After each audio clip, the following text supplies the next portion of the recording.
కానీ మనం నిద్ర మానుకొని నానాన్ని కూర్చుంటే కృప పుడుతుంది మన మీద. ఏమి నా కుమారుడా నిద్రపోలేదే?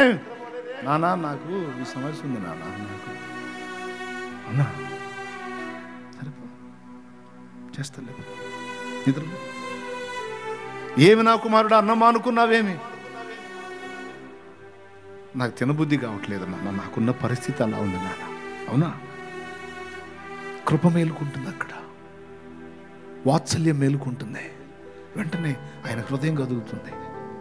ఎమ్మెల్యే కదలదో, ముఖ్యమంత్రి కదలదు, ఎంపీ కదలదు, ఎవడికి కదలదు, మనుషుడికి కదలదు, కానీ ఆయనకి కదిలిద్ది. నువ్వు మోకాళ్ళు నీ నానాన్ని కూర్చుంటే ఏమి నా కుమారి అందరు నిద్రపోతుంటే నువ్వు నిద్ర కాసేవి?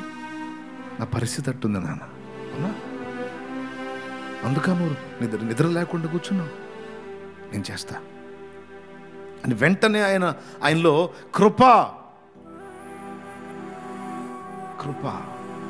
కృపకు మూలముగా ఆత్మ కదులుతున్నాడు. కృప కదులుతుంది.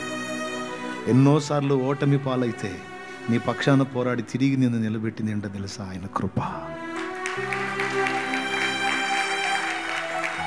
చాలాసార్లు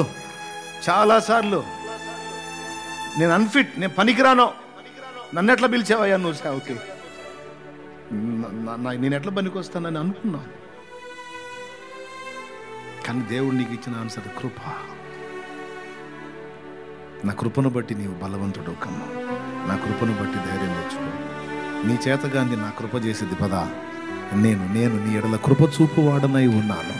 శాశ్వతమైన కృపని ఎడల పర్వతములు తొలగిన మెట్టలు తత్తరిలిన నా కృప నిన్ను విడిచిపోదో. శాశ్వతమైన కృపను నీ వెంట పెట్టాను. నిత్యమైన వాత్సల్యము నా కుమారుడా నీకు చూపుతున్నాను. నిత్యమైన వాత్సల్యము నా కుమారి నీకు చూపుతున్నాను.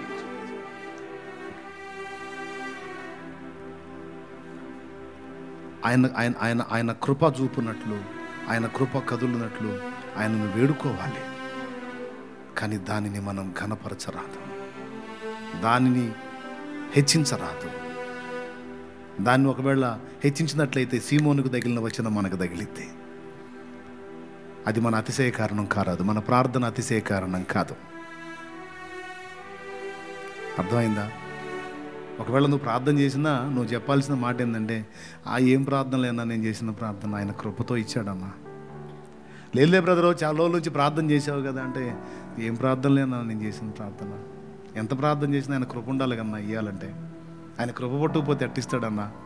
ఆయన కృప కలిగింది ఇచ్చాడు. ఇదంతా ఆయన కృప గొప్పతనమే, కానీ నా ప్రార్థన గొప్పతనమే ఉందిలేన్నా. ఆయన దయ అన్నా, ఆయన కృప అన్నా, ఆయన దయ, ఆయన కృప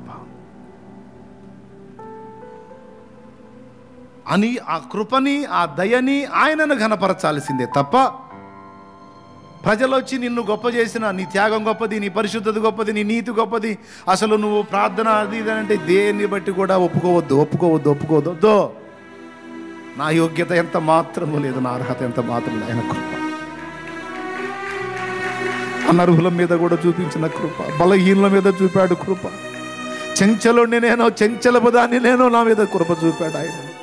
స్థిరము లేనివాడిని, స్థిరము లేని దాన్ని నేను, నా మీద కృప చూపాడు ఆయన. చేతగానోడిని, చేతగాని దాన్ని నేను, నా మీద కృప చూపాడు ఆయన.